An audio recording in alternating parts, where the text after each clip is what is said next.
ghoul friends, it's me, Adrian, or Aiden. Either way, I am still your host, and you are still listening to Susto, the podcast of paranormal folklore from Latin American cultures. And today, you actually won't be listening to Susto. I have a treat for you all. Today, we are featuring an episode from our friends Dave and Sarge over at Cryptid Cocktail Party. I just started listening to the show recently, and I am such a huge fan. I think if you're a fan of Susto, then you're really going to enjoy Cryptid Cocktail Party. Dave and Sarge do such a great job at telling these stories, and I'm also just, not going to lie, a big fan of their personalities online, so make sure that you also follow them. I will be linking everything in the description below so that you can go ahead and give them a follow online, not only on social media, of course, but especially their show. So I hope that you enjoy the episode that they shared with us today, and I will talk to you all later. Bye.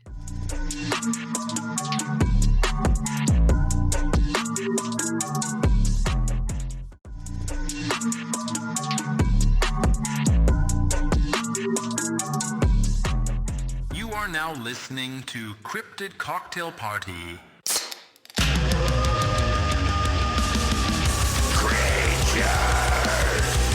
Let's meet for a drink.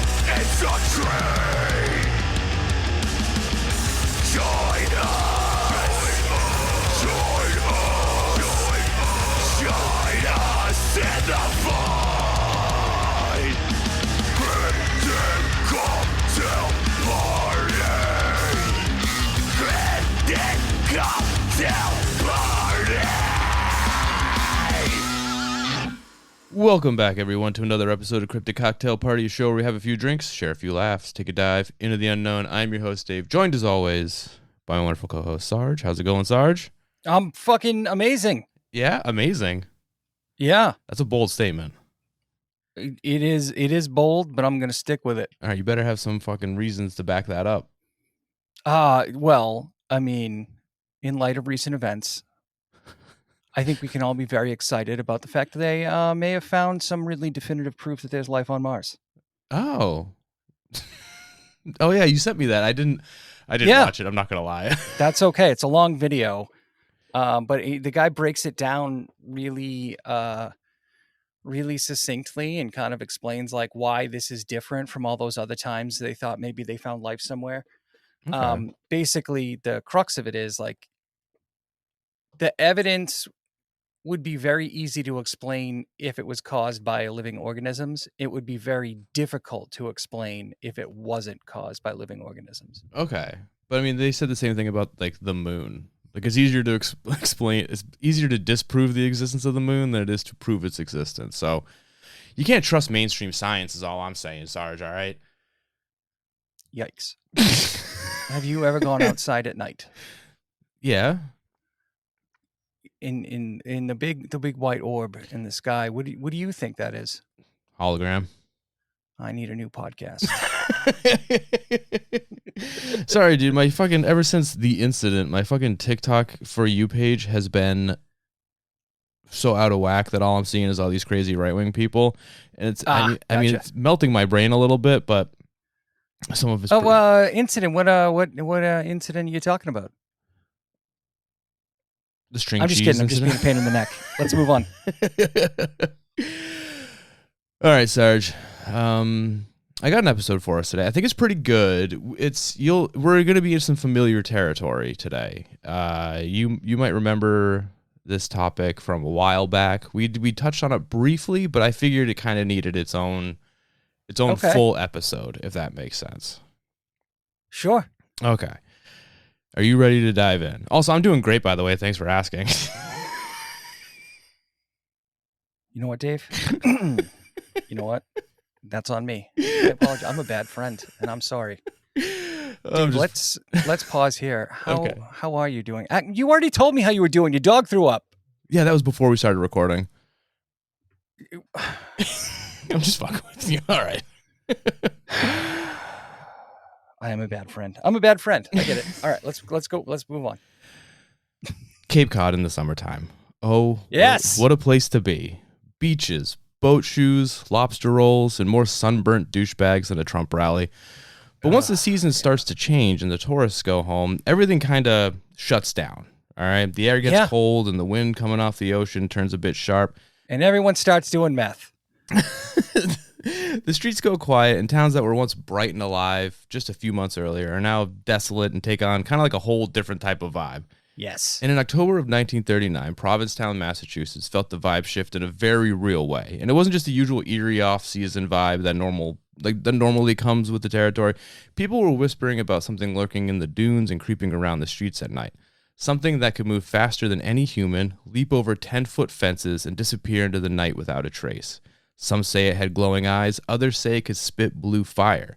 And by Halloween, Provincetown wasn't just uneasy, it was in a full-blown state of panic. So today, Sarge, we're going to be revisiting one of the very first topics I ever talked to you about, the Devil of the Dunes, a.k.a. the Black Flash of Provincetown. Do you remember this one? Wow. Yes.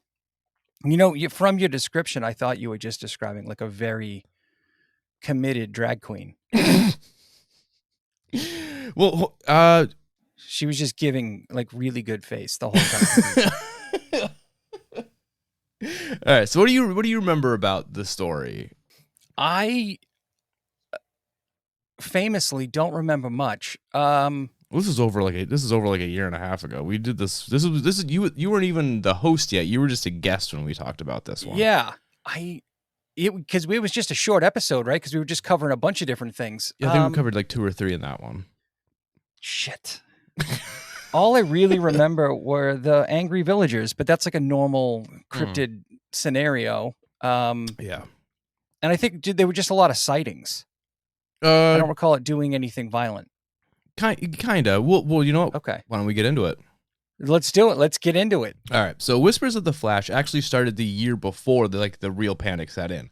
Sometime in late 1938, a group of school kids claimed that they saw a strange man out near the dunes.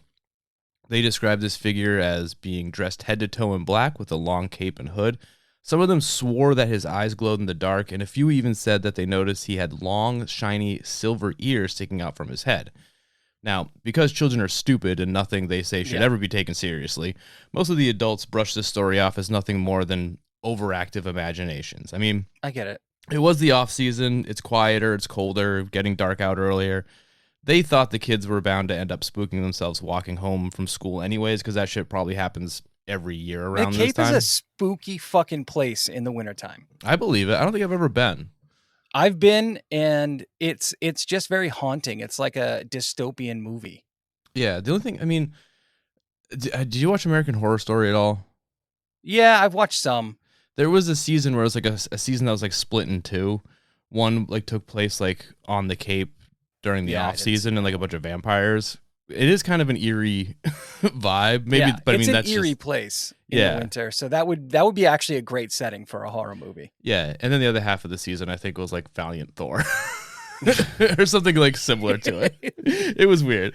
Okay. Yeah, but in October of 1939, the stories got a little harder to ignore because one night a young woman by the name of Maria Costa was walking past town hall when she noticed a figure standing in the shadows. She described it as inhumanly tall, cloaked all in black with glowing eyes and the same silver ears that the kid had mentioned. And before she even had a chance to like react or even really like acknowledge what she was seeing, it leapt out at her while emitting a strange, like buzzing-like growl. I don't know what that would have sounded like. To me, it's probably like a cicada sound. Right. Maybe. I don't know. Either way, it sounds not great.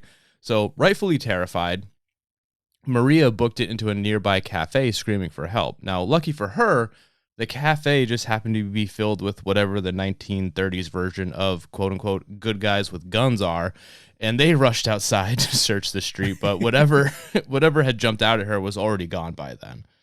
So now this wasn't just like kids with overactive imaginations. Whatever Maria encountered was real enough to shake her to her core, and everyone who witnessed her come into that cafe that night, they noticed it. So now for the first time, the adults of P-Town had to like seriously consider that maybe there's a giant glowing-eyed demon elf prowling the streets at night. So this woman was walking down the street and saw this horrifying creature. I don't think she saw it, like it was in the shadows. Like I don't think she really got like until like it really jumped out at her that she got the good look at it. I might have written that weird. Okay. So, but like first she was afraid, she was petrified. Yeah, you can say that. It was the first drag show ever. That's what it was. And she just didn't know what to expect. Real quick, I keep saying Providence when I mean Provincetown. So if you hear me say the Black Flash of Providence, I really mean the Black Flash of Provincetown. It's easy to mix up, guys. Leave me alone. Yes, the origins of drag don't come from anything else but the Black Flash of Providence. Not gonna lie, Black Flash of Providence, not a bad drag name. That's a great drag name. Not dude. bad. Also, the Devil of the Dunes, also not come terrible. on. That's like a burlesque show. I feel like there should be a drag show in P-Town called Devils of the Dunes, and it's all like a dark drag show. I like it a lot. No one steal this idea. If you're hearing this, forget you heard it. If you need directors, Dave and I will help. 2 straight men directing a drag show. I mean, nothing could go wrong. It'd be fun, I feel like. It would be hilarious. Yeah. So there's the people are taking it seriously now. Yeah. And it only got worse from here. Like in the days that followed Maria Costa's encounter, Provincetown went from, quote, these kids and their stories, they should be in the textile factories where they belong, to their tiny hands fixing big machines, to, oh fuck, shit is getting real quick. What had started out as just scattered rumors and one actual encounter, that all snowballed into like an avalanche of shit. People were spotting the Flash all over town, and the details just kept getting weirder. Some claimed they saw the Flash sprinting through yards in the West End, while minutes later, other calls came in from the East End saying it was over there now, which I feel goes without saying is physically impossible for the average person to do. Yeah, this thing was everywhere all the time, all at once, which made everyone a little on edge. It could be anywhere at any time. That make me uncomfortable. Yeah. Parents kept their kids home from school. Everyone was locking their windows and doors. And almost no one was out and about after dark. It was pretty much like after sunset, like the already quiet town just got like a whole lot quieter. But that doesn't mean the encounter stopped because, like I said, almost no one went out after dark. For example, one night, a teenage boy ran to the police station, tears in his eyes, swearing up and down. That's my Trump impression. It's really bad. Thank you. Sir, you're doing a great job as president, but there's a demon. Tears in his eyes, swearing up and down that the Flash jumped out at him and spit blue flames in his face while he was walking home from the library. Jesus. It's not funny, but it is. It's a little funny. Others said they saw it grab at a woman from an alley before disappearing into the night. Not like with the woman. That would be an even crazier story. Just carrying her off. And in at least 2 separate instances, men who confronted the Flash were knocked right on their ass with a single blow, with one of the men waking up the next morning to find a red hand-shaped welt on his face, kind of like Chris Rock the morning after the Oscars. Very similar scenario. He got bitch slapped. Hard, too. He fucking knocked it out until the next morning. The other man got a lap dance to a Cher song. So far, we got spitting blue flames into the faces of children, grabbing at women, and open palm slapping dudes on the street. Now, for some of the things we cover, that's pretty tame behavior. It's also very much like a drag show. You really aren't getting very far away from a drag show at all. Well, the drag shows may come up later. Okay. All right. But soon the encounters became a little more violent, and it's here that we get into Sarge's favorite part of any story: Americans exercising their Second Amendment right to blindly fire at things they don't understand. Am I wrong? It's my favorite part. Every time we do one of these shows, my favorite part is always when the villagers get armed. So nothing like irresponsible Americans with a firearm. So a local farmer Charles Farley claimed that he spotted the Flash skulking around his fenced-in backyard. So Charlie, not one to hesitate when it comes to trespassers, grabbed his shotgun, flung open his door, and fired point blank into this motherfucker. There you go. But to Chuck's surprise, instead of like just crumpling into an absolute pile, the creature just laughed, this horrible, like distorted laugh that he said, quote, cut straight through his skull. Then in a single bound, the Flash hopped over the 8-foot fence and then just disappeared into the night. Now, Farley swore he couldn't have missed from the distance he fired at. And I assume he's speaking from experience. I'm sure this dude has probably murked a few vagrants in his time. Yeah, no doubt, no doubt. There's a lot of symbols on his fence out front warning the other hobos that there's a man with a gun. Yeah. He claimed it was like the thing was bulletproof or somehow not entirely human, but this is nothing compared to what went down not long after or before. I'm not entirely sure of the timeline. Some of them get a little bit murky. It doesn't matter because one night, the police got multiple calls from some concerned citizens that the Flash was lurking down near the local school playground. Well, that you can't have. You can't have that. Yeah, so 4 officers responded, all armed with pistols and flashlights at the ready. Now, the playground, it's important to note, is surrounded by a 10-foot high fence. So there's really no way in or out unless you come in through, like, the main gate. So they thought that if they could just get in there and corner it, like, this whole ordeal would finally be over. So the 4 officers went to the playground, spread out, and began sweeping the playground with their flashlights. Now, for a moment, everything was silent. Then they heard that same inhuman laugh echoing across the playground. They all shone their flashlights in the direction of the laugh, and there in the corner was the Flash, just watching them. Yeah, they shouted at it. So creepy. It's not good. No, I don't like it. They shouted at it to freeze, like there's a whole like, hey, hands where I can see them. I assume. I don't know what cops were like back then. They're like, nah, get over here. See, that's what I was 23 skidoo. But instead of complying with the lawful order, it tilted its head back and let out another mocking guttural laugh before making its move at them.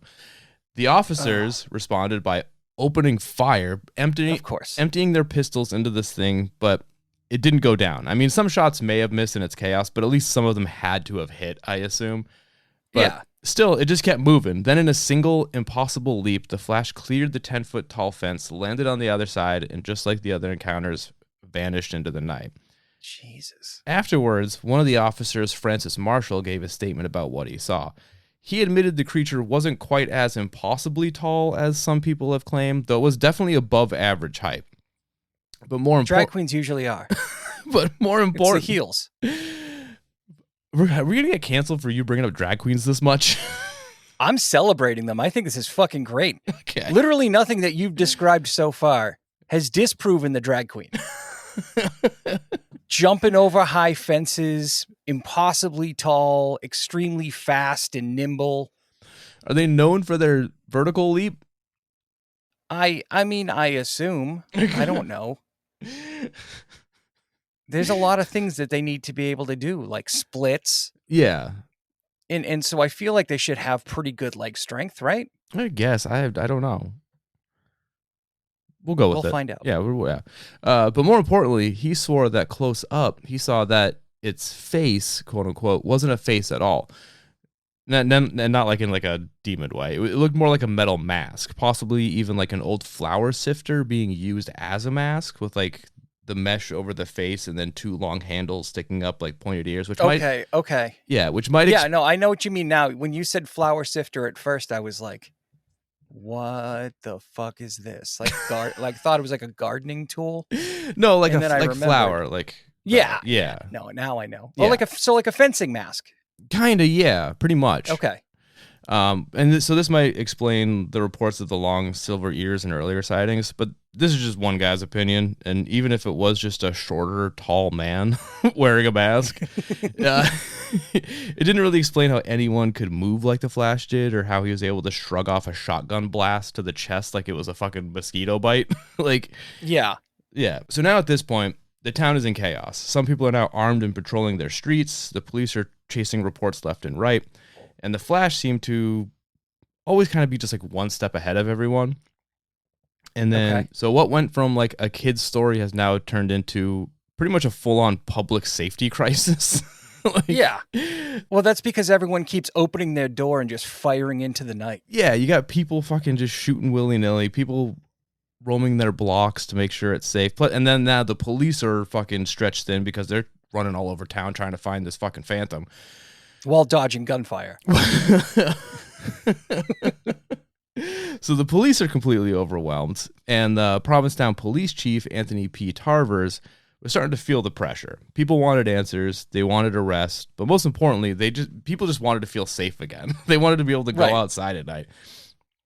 So he just started grasping at straws to try and figure this whole thing out. Like, for instance, on October 26th, he brought 3 local youths into the station for questioning. Now, these weren't just like 3 random kids. Like, he didn't like open the door of the station and go, you, and you, come here. No, he found them walking down the street, one on top of the other wearing a giant trench coat. Yeah, no, these kids were they're known troublemakers in the area. Like, one was a tall high school track star and hurdler nicknamed Stretch, which is that's the greatest nickname. But it's so obvious for a tall person, right? You know, but what I mean? He might have been the first one, considering this was the 1930s. The other was just another tall kid named Ford, and the third was a kid named, I don't know if it's Rego or Rego. It's Rego. I'm going to go Rego. Yeah. Rego sounds fun. I would say, yeah, Rego sounds good. Yeah. Now, the chief's theory was that if anyone in town could pull off a stunt like scaring people half to death and then leaping tall-ass fences, it would be these boys. Again, one of them was a high school track star and hurdler, so he might have a pretty decent jump to him. I have no idea. So Travers began grilling them about the sightings, the attacks, anything related to the Flash. He also questioned them about a string of mysterious arsons that I guess were also happening at the time, because of course there was something else going on. Of course. But after hours of questioning, the boys denied everything, and with nothing really solid to hold them on, he had to let them go. So that went nowhere. But he didn't stop. So now Halloween is just a few days away, and the last thing the town needed was more chaos. So Travers came up with an idea. If you can't catch the pranksters, give them nowhere and no one to play with. I mean, does that make sense? A little bit. So what are you, like, kick everybody out of town? Everybody leave. You're close. He gathered them all into one location. Okay. So he organized a town-wide Halloween party. It's kind of like a pressure valve, but also to kind of like... Very smart. Yeah. And on October 31st, that party was bumping. Practically the entire town showed up. Hundreds of kids and adults packed in for nights of games, costume contests, and even an obstacle course for some reason. I didn't get the details on what it would be. I assume it had to be Halloween themed somehow. Right. You know? Unless this is like a weird way of one of the things maybe they meant like a corn maze, but I feel like you can't do that inside. That'd be hard. It'd be difficult. So they probably just did like bobbing for apples, or well, this was like the 1930s, so it was probably like bobbing for cocaine because it was still legal. Medicinal cocaine. All right. So yeah, so the party's bumping. Everyone's having a good time. And as a little lighthearted fact in this story, a 3-year-old boy named Manuel Jason Jr. won the costume contest dressed as none other than the Black Flash. He had like a little tiny cape and glowing eyes. People loved it. It was like a little dark humor, great. I guess, kind of. Maybe not dark humor, but... I mean, nothing says New England like dressing up the thing that terrifies you the most. Yeah, and I feel like it probably helped ease the tension a bit. Yeah. You know? So with the event wrapping up, Tarvers addressed the crowd and the press in attendance directly, and in front of everyone declared, quote, "As far as I'm concerned, the Black Flash is dead and gone," end quote. He then went on to tell the reporters that the whole thing was more than likely a prank gone too far by local teens and that it was officially over. Now, he had absolutely no fucking reason to think this or say this, and had nothing to back it up. He was just talking out of his ass. But it worked. Like just like that, the attack stopped. There was no more sightings, no more shootouts, no chaos. It's kind of like he read like The Secret or something and just manifested it into being true. Nothing stops a bullet like saying it's just a prank. Like, I just don't understand how, like, he just like, yeah, it's over, and then it was over. Amazing. just incredible police work. But yeah, behind the scenes, nothing was ever officially solved. Like, no one was arrested. There was no names giving, nothing. And by early November, P-Town began to finally like breathe again. Like, families let their kids back outside. Businesses reopened at night. It was all normal until the fall of 1945, when the Flash decided he wanted to just check in, see how everyone's holding up. You know, He heard the war was over. He wanted to swing back. yeah. At first, it started out the same as before, just whispers. You know, people swearing they'd seen something tall and cloaked moving through the dunes, or a dark figure lurking near backyards after sunset. And the sightings were pretty like few and far between, but enough to make people feel a bit uneasy, maybe trigger some PTSD. You know, Certainly. yeah. And then things escalated. In early November, police received a report of a prowler at the old Bradford Street School, which by then had been abandoned. Officers responded and briefly sighted the figure. It matched the description from 6 years earlier: long black cape, metallic, quote-unquote, silvery ears. But like always, before they could close in, it leapt over the tall fence and vanished into the night. Now, the department went on full-on high alert, fearing the return of the panic they'd worked so hard to bury. Like, they didn't want to have to deal with this shit again. Right. But the Flash did not care what they wanted. And of course for a not. few weeks, there were scattered reports of the Black Flash being spotted near the edge of town, but nothing really concrete until one night in late December. That night, 4 children from the Jannard family, I think, the Jannard family, were playing outside their home when they saw a massive dark figure creeping towards them through the mist. The kids bolted inside, slammed the door, and locked it. Now, their parents weren't home, so they're just kind of inside being terrified by themselves. And the creature began pounding on the doors, rattling the doorknobs. It was circling the house. And the children... That's so scary. ...huddled together, terrified, and they were certain that this thing was going to get in. Yeah, like as a little kid, that's fucking terrifying. Yeah. But finally, 13-year-old Alan Jannard decided they couldn't just sit there, and he was about to take some action. So he grabbed a bucket, filled it with boiling hot water from the stove, snuck upstairs, and then peering out a second-story window, he caught the Flash standing near the back door and just dumped the scalding hot water right on top of its head. Oh, shit. It was a Home Alone situation. Yeah. The figure let out this fucking guttural scream. It staggered backwards, and then it just fucked right off back into the mist. As folklorist Robert Cahill later wrote, quote, "They saw him retreat through the backyard, a dripping black phantom, not looking half as fearsome as when he arrived," end quote. Robert Ellis Cahill is a legend. That guy has written so many stories about folklore in New England. I've read a ton of his books. Oh, but that's such a... It's such a great description. Yeah. But that seemed to do the trick. Apparently, if you just pour boiling hot water on someone, they just don't ever want to come back. And that was the last Duly time noted. the Flash was ever seen again. How you feeling so far? Does any of this ring a bell from the first time we talked about it? Yeah. I fucking love this story. I don't even care if it's true, because I think it's just such a great setting, because it closed down New England town in the summer, in the fall when everybody's gone back home. It's so perfect. It's such a great setting. Oh yeah, for sure. I love this story so much. It's so funny to me. And it's very New England. Somebody in Provincetown needs to get on this and do like a tour. You live in Massachusetts. Why don't you reach out? I gotta. Yeah, I'm sure you know someone in P-Town who might have some sort of connection to something. I don't, but I could try. Okay. All right, Sarge, are you ready to dive into some theories as to what the fuck the Flash could be? Yes. Let's do it. All right, so first off is the prankster theory. It's the most straightforward explanation, and it was the one that Chief Tarvers himself was trying to push back in 1939. And this is that the Black Flash was just a handful of local pranksters. Travers claimed it was 4 young men working together, with one riding on another's shoulders under a long cape to create the illusion of towering height. Did I call it, or did I call it? And the silver ears, again, those were just the handles of a flour sifter mask. So there was 4 kids, 2 were on each other's shoulders, but they were across town. Okay. So that's how like they were able to be spotted in so many different locations. Does that make sense? Yeah.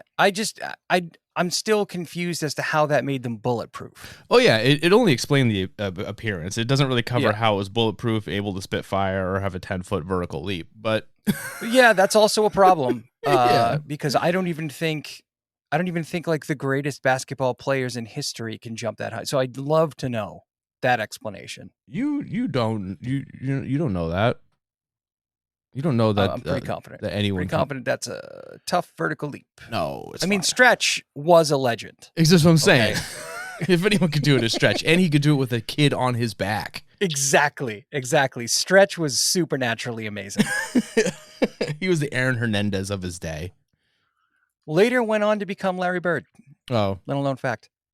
so I take back my Aaron Hernandez joke then. Yeah, I should take that back. All right, so Maybe edit that out entirely. The next theory is the outsider theory. Some locals thought that the Flash wasn't from town at all, maybe like a leftover tourist or drifter who stayed behind after summer end.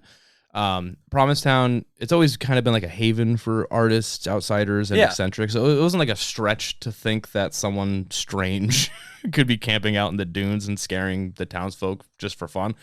Yeah. Now, back then, this theory even got mixed with prejudice, unfortunately. Of A course. few whispered it might have been a man in drag or someone from Provincetown's small but at this time growing gay community. They were kind of like one of them Italians. Yeah, they were kind of unfairly scapegoating drag queens and the gay community, labeling it as like the weirdos haunting their streets. P-Town wasn't always as open as it is today. No, that's correct. And then you got the Devil of the Dunes.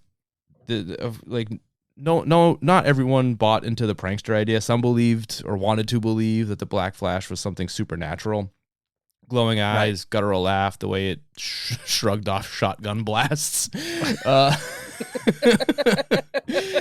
It's hard to explain with just kids in costumes. So the name Devil in the Dunes stuck around for a reason, and for a while there was like real fears that something otherworldly had come to Provincetown, especially when reports mentioned blue flames spitting from its mouth. And then the last theory, and finally probably the most realistic theory, is one that it always comes back down to, is mass hysteria. Provincetown in the off season is isolated, it's eerie, there's long nights, empty streets, the wind is constantly howling through the dunes. Yeah. You add in real world stress like the looming war in Europe, because this is right before or during 1939, right? Yeah. And you got like the perfect recipe for fear. Like one weird encounter can spiral quickly. Like a shadow becomes a monster, a prank becomes a town-wide panic. And by the time the Janner kids boiled one off their back porch, the story, was kind of growing. But yeah, so those are just some of the theories. What are you thinking? I want this to be real so bad. You want it to be a full-on Devil in the Dunes type thing? Yes. Okay. However, I also love the drag queen angle, but not for the reason that they loved the drag queen angle. To me, it's like this is a powerful athlete that is putting on one hell of a performance. Yeah. I could fuck with that idea. That'd be so funny.